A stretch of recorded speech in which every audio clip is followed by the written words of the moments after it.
Hey guys, Sando here again. A few of you seem to enjoy the last cast, so I thought I'd do a quick one here. Now you can see I've actually randoed a Shadow Demon here, and I'm going to play support top lane. I just actually bought some wards, and obviously I've given one of them to Necro because he's decided he's going to play off lane, which is interesting. I think obviously I've just played this game, but at the time I actually thought that Sanken was going to come top with us and maybe set up some kills. But I think in the end he decided to kind of run dual lanes, which maybe wasn't a bad idea with the off-lane Necro. Now to see if there's any better for you, what I've done is I've actually... there we go, just passing the tango over. I think if the guy was Russian or something and he couldn't explain what he wanted very clearly. Here we go, so I've actually kind of locked it into my view as well, which should mean that we've only got kind of Fog of War for me rather than for everyone, which might be more useful. Obviously, since I ran them, I've actually got a bit of extra equipment. I've got some extra regen, I've got some sentry wards, so I'm quite well set up. Obviously, you never know in this lane if you're going to get the creep camp kind of block, so having the sentries there can be pretty handy. There we go, and we'll just get some vision up of the river for our mid. Okay, just wandering into lane, making sure that we're clear of the pull camp kind of early on so we don't accidentally block it. And you can see there, I didn't know at the time, the Moran's actually got vision up there so she can actually see me moving around. She's probably going to go for some sneaky arrows at some point on the back of that. I can't quite remember. It was quite a long game in the end. Now, as you can see here, what I wanted to kind of show you was kind of what we call like a suboptimal lane, where basically we're against a Shadow Shan and Miranda. That's not a good lane. Oh, by the way, little point here. You notice since they've got the healing troll there, if you try and stack this by actually attacking them, he'll just stand there and heal and it won't pull properly. So what I've had to do is kind of actually manually walk in there like a melee hero would and actually stack it that way. You can see that's worked. Anyway, back onto the point. Obviously we're in what's called like a suboptimal lane here. Between me and Void, we haven't got particularly great synergy early on and we've not really got any chance of killing them. So what this lane's going to be about is basically holding on and getting the most out of it we can until we get to level 6 and we can really do some damage then. Now I've started off with a quick pull because basically we need to get that creep wave closer to our tower so that we can kind of have some more safety and security, and hopefully so Void can get some better farm. I'm just a little bit worried at this point. Yeah, oh, nice dodge. They're going to come and contest that. Obviously they're going to realise that we've got no creep wave coming and they'll need to contest. Now the only problem there, as you've seen, is that I don't entirely agree with this. The first blood down bottom, is that the Void's actually kind of stood there and tanked up the hits, which I'm not entirely convinced about. There we go, and you can see what we're trying to do here is just deny, put any pressure on we can, and obviously stay out of trouble. Obviously these two heroes have got a pretty nasty... Oh, yeah, there we go. And you can see that you just try and get your carry out of that as best you can. Luckily I've got the disruption which kind of breaks that shackles arrow combo a little bit. Now obviously the Mirana's got a clarity on there and I really want to try and knock that off if I possibly can. And obviously I've given Void, there we go, and I've given Void my my healing salve so that he can kind of come straight back into the lane. He's not just using the pull as tangos. There you go, and you can see just kind of contesting some last hits here. Now obviously their abilities are reasonably expensive and it is going to cost them some mana to do it. I mean, as I say, between me and Void we really haven't got any chance of actually killing them unless they make some kind of massive mistake, so there's no point me trying to kind of throw out too many powers and actually do very much here other than kind of annoy them, deny them and just kind of hang in there. There you go, so I'm just trying to get a little bit of harassment off, some denies, and just kind of keep it close. There we go, and oh, just dodged the arrow as well. So there you go, I've actually got my time in properly this time so it didn't hit him at all. And you can see now, a lot of people kind of, they look at Mirana lanes with setup. Ooh, in fact, I think, I can see, I didn't know at the time, but on the minimap we can see their mid's actually coming in here. So, there we go, a nice dodge there.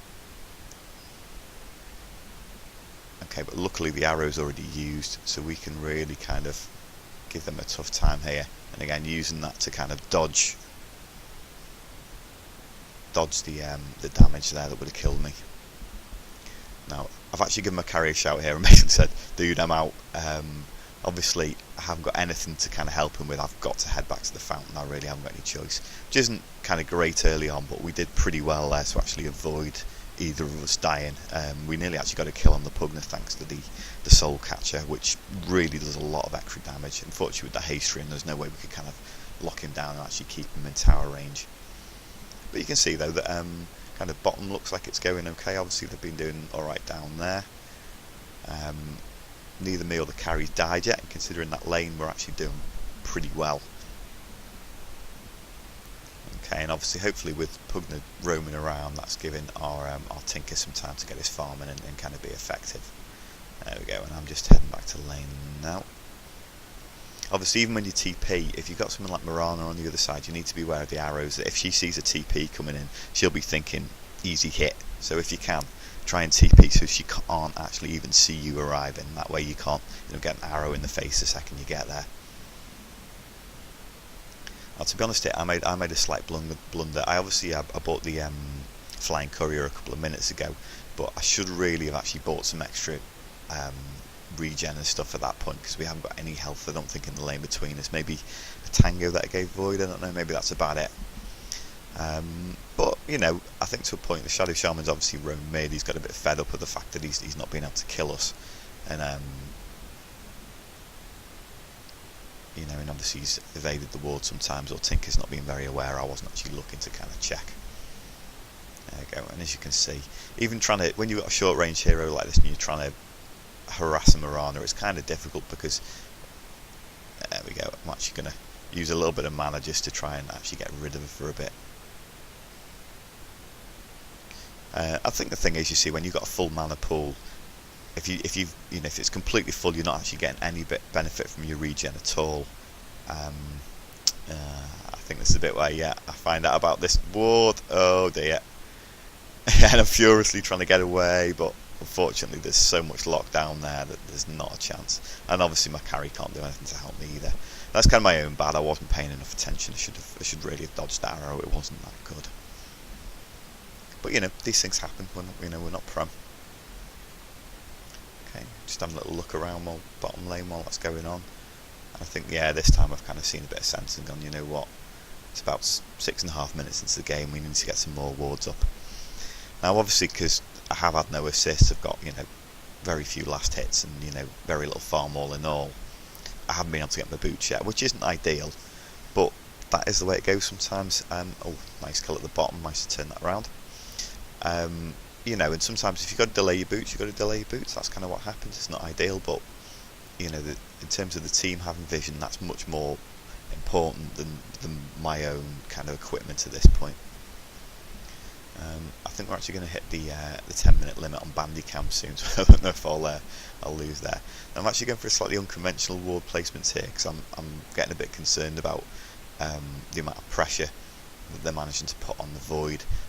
Obviously he's on main carry, and bottom's fine, mid's doing fine, so I'm more concerned about trying to look after our lane at this point, which means having lots and lots of vision up so that we're not getting ganked. I'm also probably hoping that just checking there that Void's not quite 6 yet. Okay, well, we could do to pull this lane back, as you can see again Void's struggling a little bit to farm, so what I can do is just pull it out and just hopefully pull that lane back to a safe position for him. Okay, let's wind on a little bit. Quite know what's happened there, do we? I think the Mirana must have... Oh, she's still hanging around somewhere. There we go. And again, just chipping away at these creep waves, trying to make sure that it stays close to our lane. I'm also wondering if Void's going to chrono at this point. Obviously, I don't want to be using disruption, but the Soul Catcher, which I've just got the 3rd point in, should be pretty effective at helping him to getting a kill, because I can't really help him any other way. I only got 1 point in the Shadow Poison. There we go. You can see it's still just denying away, trying to stop that Mirana getting any farm. Oh, there we go. You can see Void thinking about it, and there we go. He's actually been quite smart there. He's done it over the tower. There we go. So you can get some big Okay, and this is another quick play that I just want to talk about a little bit because it. Oh, now you can see Void got hit by the arrow there, so I immediately come in and just. Unfortunately, I couldn't actually disrupt yet because it was on cooldown, but I can do it now. Get the shadow poison in and actually trap Mirana in to there. Again, suddenly the sentry wards pay off. Get the kill back from a very bad situation. And Void's very happy. Right, okay, that'll do for today, guys. Hope it helped.